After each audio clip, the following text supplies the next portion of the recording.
Community Viewpoint.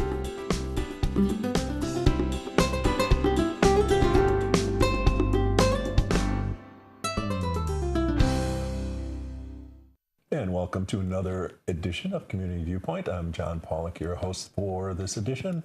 And it's that time of the year that it's not too warm, not too cold. Our electric bills are the lowest they're going to be for the year. And what else happens this time of the year? Oh, yes, we have one more big event happening in the fall, and that's called the annual Pahrump Intertribal Social Powwow. And who we have here today to discuss this is Paula Elefante, who is the organizer this year, and she's had her fingers in the powwow pie, so to speak, for how many years? 15? 15. This is my 15th. Yes. So welcome, Paula. And this is going to be your informational video here about the powwow. Tell us all about it, please. I am really, really excited. Our powwow over the years has been growing. It's been changing. We're not a contest powwow like the big on the reservations where they have the casinos that could afford to put up massive amounts of money, prize money. And so we don't get a lot of the dancers that would be dancing at the powwow because they're dancing for the prize money. We do get dancers that come and they dance for the love of dancing. Yes, yes. And the drums. So that I wanted to put that out there first. It's not a contest powwow. We have some exciting new groups, people coming this year, and some of our regulars like the Aztec dancers that have been coming here for, 5, 6, 7 years, something like that. Adolfo comes from LA and brings his family. We've watched his youngest child, who was an infant, the first year they were here.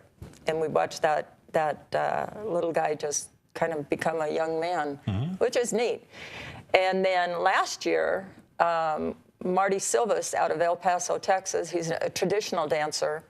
He's also a buffalo dancer, and his nephew is an eagle dancer. And if you were here at the powwow last year, you saw the eagle dance. And we've got him on our flyers. It's kind of the background on our flyers, is this eagle dancer, and quite amazing. And then for the first time... Well, you're talking, let's show the flyer then so we have him in the background. Yeah. No, keep on going there. For the first time, we have the White Mountain Apache Crown Dancers coming, and they're from the Apache Reservation in Arizona. Actually, they live on a little section called Sibique, and it's south of Sedona, just kind of out there in the desert area. So they'll be here for the first time this year, and I'm really excited about that because these Apache Crown dancers, their bodies are painted. They on their backs, they represent the 4 directions, north, south, east, and west. Their headpieces are large. They'll be representing different things. I'm not real up on it yet. Somebody else made those arrangements for me, and I'm just really excited. So this is, how many years have you been at Petrick Park? Most of the time, hasn't it? Oh, the whole time. Was it? Oh. Yeah, the whole time I've been involved, all 15 years that I've been involved. Okay. I moved here 17 years ago, and I went to the powwow in 2000. That was put on by the chamber. 2001, they didn't do a powwow. There was some issues. And then 2002, there'll be many people that remember Sandy Stark. I think she used to work at Pahrump Valley Times. And then Kathy Stetler, who was a lot of people's tax lady. My tax lady. And she was into mortgage. And then, that was the 3 of us in 2003 that got together and said, hey, we're having a powwow. Or 2002. Yeah. Well, it also helps if you have a little Indian blood in you. Sandy was Ojibwe, Ojibwe. Where's that from? She was Wisconsin. Wisconsin? Okay. And then you are this much? Cherokee. Right. Yeah. My great-great-grandmother was Sarah Bird. And with a name like Bird, Okay. it's, she's might have been a part of the Bird clan. Okay, so this is going to be happening. This is going to occur November 17th through the 19th at Petrick Park. We are always the weekend before Thanksgiving. Yeah. And that makes it real easy for anyone to plan. They don't have to know the numbers of the date. They just know that we're the weekend before Thanksgiving. And so that'll be happening. Oh, the time? Usually, what are the times for that? We'll start Friday. Our drums won't arrive until late Friday night because the Hummingbird Singers, which are really awesome singers, they're the Southern Drum, and they come from Sacramento. Our Northern Drum, which is Scout Society, and they were here last year, comes from the northern part of Utah. Okay. So both these drums are traveling a considerable distance to be here and to be a part of our powwow. And I believe this is the third year for the Hummingbird Singers, and it'll be the second for Scout Society. So on Friday, we'll have recorded music, but we also have Marty Silvas, the traditional dancer, who is going to be doing something. He'll be doing some dancing. He'll be doing some storytelling. He'll be doing some drumming. We were trying to see if we could get the Aztec dancers here to be a part of Friday's entertainment because we don't have the drums. They're not going to be able to get here until Friday evening because of work. They've got day jobs. The White Mountain Apache Crown Dancers will be performing on Friday, and then we'll be closing down Friday evening about 5.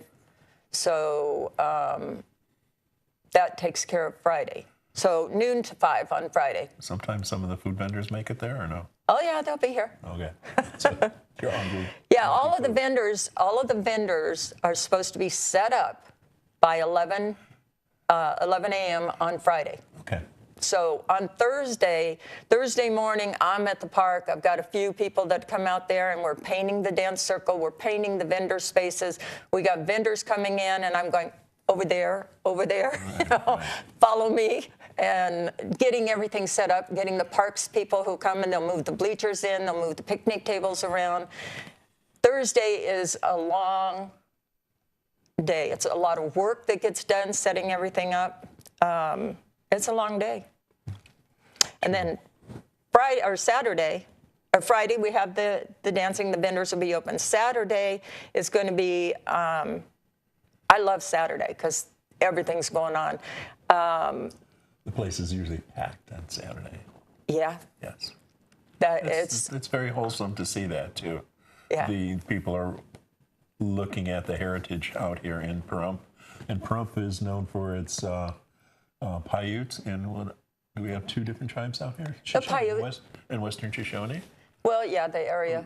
Yeah, close but to most of the Paiutes here are here. Paiute Shoshone. Okay.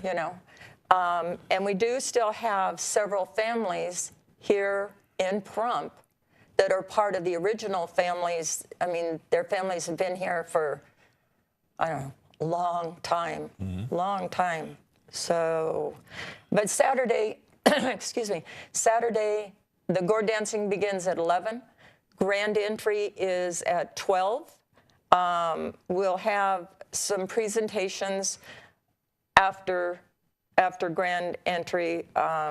We want to recognize our first responders. So we're asking to have a couple of firefighters, a couple of the sheriffs, people from the sheriff's office, and I'm going to see if I can get 1 or 2 guys from Highway Patrol to come over, and we want to acknowledge them and recognize them and let them know we appreciate the service that they provide this community. So that's kind of our theme for this year is we're gonna recognize the first responders. And hopefully it'll be good weather, because that's always a toss-up? Well, last year on Saturday, we had light rain for about 20 minutes, and everybody scattered into the vendor booths and under the canopies. And so they did a little shopping, and then the rain stopped, you know, which was cool. So everybody came back out. The drums continued.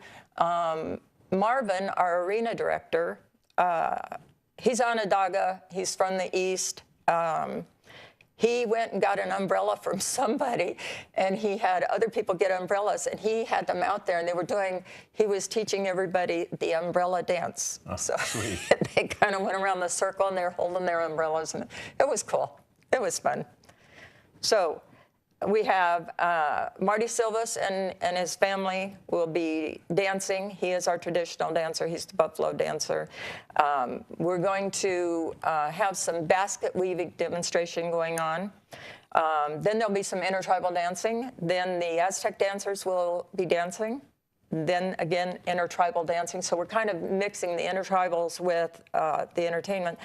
And then the Apache Crown dancers will be about 3:30 on Saturday. About 4:15, we're going to have a cakewalk. Cakewalk? Uh-huh.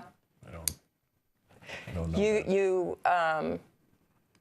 You buy a ticket. The Las Vegas powwow people have been really helpful this year because our committee is kind of shrinking. And so they are going to set up this cakewalk. It is a bit of a fundraiser. And so that'll be going on, then intertribal, and then we'll break for dinner. If the weather is decent, then we'll come back into the evening. If it's too cold or it's damp, we won't be into the evening. Yeah, weather permitting, so. Yeah, we're weather dependent. Right, definitely. That time of the year. So I want to thank you for the taking time to come out here, and then let's show the flyer on the way out. So thank you again, Paula. Thank you, Conrad, and thank you for watching us in this segment. And we'll see you next week. Community Viewpoint.